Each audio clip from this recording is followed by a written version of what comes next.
ଗୋଟିଏ ଠକ ଥାଏ ଯେ ତା ବଂଶ ଓଳିରେ ପୂର୍ବ ପୂର୍ବାନ୍ତିରୁ ଠକେଇ ବିଦ୍ୟା ଗଡ଼ି ଆସୁଥାଏ। ସେ ଠକ ଆସି ବୁଢ଼ା ହେଲା।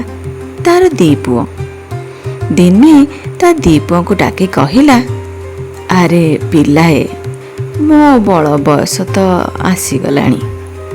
ମୁଁ ଆସି ମାଟି ଖୋଜିଲିଣି। ତମେ ଦିହେଁ ତ ଦିନେ ସୁଦ୍ଧା ଦାଣ୍ଡକୁ ବାହାରିଲ ନାହିଁ। ଚାହୁଁ ଚାହୁଁ ଆମ ବଂଶର ପାଠ ତ ବୁଡ଼ିଯିବ। ମୁଁ ଏଇଆ ବସି ଦିନ ରାତି ଭାଳୁଛି। ମୋ ଅନ୍ତେ ଆମ ନାଁ ବୁଡ଼ିଯିବ ସିନା। ବଡ଼ ପୁଅ ବାହାରି ପଡ଼ି କହିଲା, ମୋତେ ଟଙ୍କା 100ଟି ଦିଅ କି, ମୁଁ ଯାଉଛି। ବଡ଼ ପୁଅ ଟଙ୍କା 100ଟି ନେଲା। ଦଳଖିଆ ଘୋଡ଼ାଟିଏ କିଣିଲା। ପାଗ ପାଟୁକା କିଣିଲା। ବେଶ ହେଲା। ଘୋଡ଼ାରେ ସୁଆର ହୋଇ ଗଲା। ଯାଇ ପହଞ୍ଚିଲା ଏକ ରାଜା ମୁଲକରେ। କହିଲା, ମୁଁ ଆସିଛି ଘୋଡ଼ା ମଣ କରିବି। ୟା କହି ସେ ରାଜା ଘରେ ରହିଲା। ଏ ଘୋଡ଼ାଟିକି ରାଜାଙ୍କ ଘୋଡ଼ାଶାଳରେ ବାନ୍ଧି ଦେଇଥାଏ। ସେଠି ରହିଲା ଦିନା କେତେ।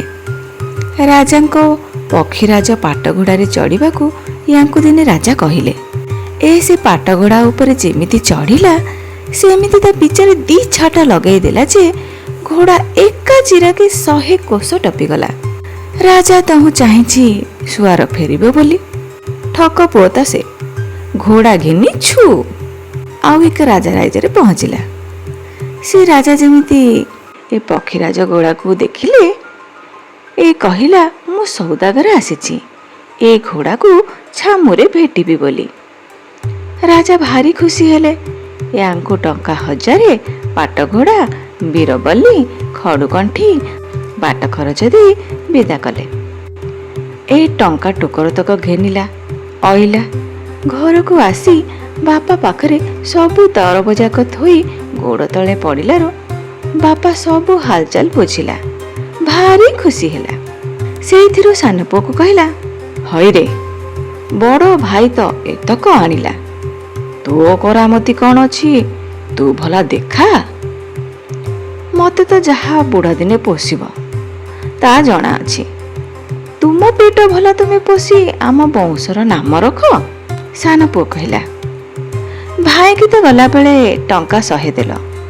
ମୁଁ କିନ୍ତୁ ଟଙ୍କା ଟୋକର କିଛି ମାଗୁନାହିଁ। ୟା କହି ଘରୁ ଅନୁକୂଳ କରି ବାହାରିଲା। ମେଞ୍ଚାଏ ଗୋବର ଦାଣ୍ଡରୁ ଗୋଟାଇ ଆଣି ବଡ଼ କରି ପିଣ୍ଡୁଳାଟିଏ କଲା। ତା ମୁଣ୍ଡରେ ଖଣ୍ଡିଏ ଦର୍ପଣ ମାଇଲା। ତାକୁ ଆଚ୍ଛା କରି 4 ପାଖ ଯାକ ପାଟକନା ରଙ୍ଗ ଢଙ୍ଗିଆ କରି ଗୁଡ଼ାଇ ଦେଲା। ଉପରେ 2 ଚଉଦ କରି ଖଣ୍ଡେ ପିତାମ୍ବରୀ ପକେଇ ଦେଲା। ଗଲା ତାକୁ କାନ୍ଧରେ ବସେଇ ଯାଇ ପହଞ୍ଚିଲା ଆଉ ଏକ ରାଜା ମୁଲକରେ। ସେ ରାଜାଙ୍କର ଲାଗିଛି କଚେରୀ। ମଣିଷ ଥାଟ ପଟାଳି ହୋଇଛନ୍ତି। ପାଏ ବାଟରୁ ଗହ ଗହ ଶୁଭୁଛି। ପାତ୍ର, ମନ୍ତ୍ରୀ, ସାଧବ, କଟୁଆଳ, ହାରିଆ, ଗୁହାରିଆ, ଦେଖଣାହାରୀ, ସୈନ୍ୟ ସାମନ୍ତ, ପାଇକ ସମସ୍ତେ ପୂରିଛନ୍ତି। ଯାଇ କଚେରୀରେ ପହଞ୍ଚିଗଲା। ଛାମୁଙ୍କ ଆଗରେ ସେ ପିଣ୍ଡୁଳାଟିକି ଥୋଇଦେଲା। ରାଜା ପଚାରିଲେ, କି ହୋ, ଏ କ'ଣ? ଟୋକା କହିଲା, ମଣିମା, ସେ ସରଗର ଦର୍ପଣ। ଯାହାଙ୍କର ବାପା ମା ମରିଛନ୍ତି ସେ ସରଗରେ କେମିତି ଆନନ୍ଦରେ ଅଛନ୍ତି କି ଦୁଃଖରେ ଅଛନ୍ତି, ୟା ଭିତରକୁ ଚାହିଁଲେ ପୁଅଙ୍କୁ ବାପା ମା ବିରୁଳ ହୋଇ ଦୁଷିବେ। ରାଜା କହିଲେ, ତେବେ ଆମ ବାପା ମା କ'ଣ କରୁଛନ୍ତି ଆମେ ଦେଖନ୍ତେଇ। କହିଲା, ମଣିମା, କ'ଣ ମୁହଁ କଥା ପଡ଼ିଛି କି? ଟଙ୍କା 1000 ଦର୍ଶନୀ ନ ଥୋଇଲେ ଏଥିରେ କିଛି ଦିଶିବ ନାହିଁ। ଖାଲି ଜାଲୁ ଜାଲୁଆ ଦିଶିବ। ରାଜା ତ ବାପା ମାଙ୍କୁ ଦେଖିବେ ବୋଲି ଉଚ୍ଛନ।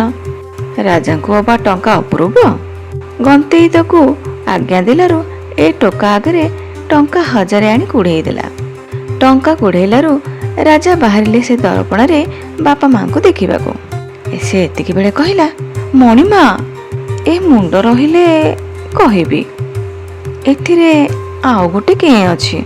ଯାହାଙ୍କର ବାପର ଠିକଣା ନାହିଁ, ତୁଚ୍ଛା ତାକୁ ଆପଣା ମୁହଁଟା ଦିଶିବ। ରାଜା ଯାଇ ସେ ଦର୍ପଣରେ ଅନେଇଲା ବେଳକୁ ତାଙ୍କୁ ଖାଲି ଆପଣା ମୁହଁ ଦିଶିଲା। ବାପ ଫାପ କେହି ଦିଶିଲେ ନାହିଁ। ରାଜା ବିଚାରିଲେ, ଏବେ ଆଚ୍ଛା କଥା ହେଲା। ମୁଁ ଯେବେ ନାହିଁ କରୁଛି, ମୋତେ ବାପା ମା ଦିଶିଲେ ନାହିଁ ବୋଲି, ତେବେ ଏତେ ଲୋକ ତ ଜାଣିବେ ମୁଁ ଅଣବାପୁଆ ବୋଲି। ତାହେଲେ ତ ମୋ ମହତ ସଇଲା ବୋଲି ଜାଣ। ଏ ଟୋକା ରାଜାଙ୍କ ମନ କଥା ଠଉରେଇ ସେତିକିବେଳେ ହସି ହସି ରାଜାଙ୍କୁ ପଚାରିଲା, ମଣିମା, ଛାମୁଙ୍କ ବାପା ମାଙ୍କ ସରଗରେ କ'ଣ କରୁଛନ୍ତି? ମଣିମାଙ୍କୁ ଦିଶୁଛନ୍ତି କି ନାହିଁ? ରାଜା ତ ସେତେବେଳକୁ ମନେ ମନେ ଚୋର ବନିଗଲେଣି। ରାଜା ସରମରୁ ପୁଣି କହିଲେ, ହଁ ହଁ ଦିଶୁଛି। ଆମ ବାପା ମା ତ ଦେବଲୋକରେ ଭାରି ଆନନ୍ଦରେ ଅଛନ୍ତି। ସେଇଥିରୁ ମନ୍ତ୍ରୀ ବିଚାରିଲେ। ରାଜା ତ ତାଙ୍କ ବାପା ମାଙ୍କୁ ଦେଖିଲେ। ଆମ ବାପା ମା କ'ଣ କରୁଛନ୍ତି ଆମେ ଟିକିଏ ଭଲା ଦେଖନ୍ତେ। ଏହା କହି ସେ ଟୋକା ପାଖରେ ଆଣି ଫେର 1000 ଟଙ୍କା କୁଢ଼େଇଲେ। ମନ୍ତ୍ରୀ ଦେଖିଲା ବେଳକୁ ତାଙ୍କୁ ତୁଚ୍ଛା ଆପଣା ମୁହଁଟା ଦିଶିଲା। ମନ୍ତ୍ରୀ ତ ଆଚ୍ଛା ଦୋଷନ୍ଧରେ ପଡ଼ିଲେ। ବିଚାରିଲେ, ରାଜା କେମିତି ତାଙ୍କ ବାପା ମାଙ୍କୁ ଦେଖିଲେ? ମୋତେ କି ଆମ ବାପା ମା ଦିଶିଲେ ନାହିଁ? ତେବେ ମୁଁ କ'ଣ ଅଣବାପୁଆ? ଏ କଥା ତ ସମସ୍ତେ ଜାଣିଲେ ମୋ ମହତ ସରିଯିବ, ପଦାରେ ପଡ଼ିଯିବ। ଏ ଟୋକା ପଚାରିଲା, ଦେଖିଲ? ମନ୍ତ୍ରୀ କହିଲେ, ହଁ ହଁ ହଁ ହଁ ହଁ ହଁ ଦେଖିଲି। ଆମ ବାପା ମା ଭାରି ଖୁସିରେ, ଭାରି ଅୟସରେ ସ୍ୱର୍ଗରେ ଅଛନ୍ତି। ସେ ଦେଖି ସାରି ତାଙ୍କ ଆସନରେ ଯାଇ ବସିଲେ। ସାଧବ ସେମିତି ଆଣି ଟଙ୍କା 1000 କୁଢ଼ାଇ ଦେଲା। ସେ ଦର୍ପଣ ପାଖକୁ ଯାଇ ଚାହିଁଲା ବେଳକୁ ଦିଶିଲା ଆପଣା ମୁହଁଟା। ଏତେ ଲୋକଙ୍କ ଆଗରେ ଯେବେ କହୁଛି କିଛି ଦିଶିଲା ନାହିଁ ବୋଲି, ତେବେ ତ ଅଣବାପୁଆ ବୋଲି ପ୍ରଘଟ ହେଲେ କଥା ସରିଯିବ। ସେ କହିଲା, ଆହା, ଆମ ବାପା ମା ସରଗରେ ଭାରି ମଉଜରେ ଅଛନ୍ତି। ଏଣେ ରାଜା ବିଚାରୁଥାନ୍ତି, ସମସ୍ତେ ଦେଖିଲେ, ମୋତେ କିଆଁ ଦିଶିଲା ନାହିଁ? ମୁଁ ତେବେ କ'ଣ ଅଣବାପୁଆ? ମନ୍ତ୍ରୀ, ସାଧବ ସମସ୍ତେ ଏକଥା ବିଚାରୁଥାନ୍ତି। ଚୋର ମା ଲାଜେ ନ କାନ୍ଦେ, ଯେବେ କାନ୍ଦେ ଦୁଆର ଦେଇ କାନ୍ଦେ। କାହା କଥା କେହି କାହା ଆଗରେ ସରମରେ ଫିଟେଇବାକୁ ନାହାନ୍ତି। ଯେଝା ମନକୁ ଯେ ଚୋର। ପଛକୁ କଟୁଆଳ ଟଙ୍କା 1000 ଦେଇ ରାଜା, ମନ୍ତ୍ରୀ, ସାଧବଙ୍କ ଭଳିଆ ବାପା ମାଙ୍କୁ ଦେଖି ବୋଧ ହେଲାରୁ ଏ ଠକ ପୁଅ ଟଙ୍କା 4000 କାନିରେ ବାନ୍ଧି ରାଜାଙ୍କ ଛାମୁରୁ ବିଦା ହେଲା।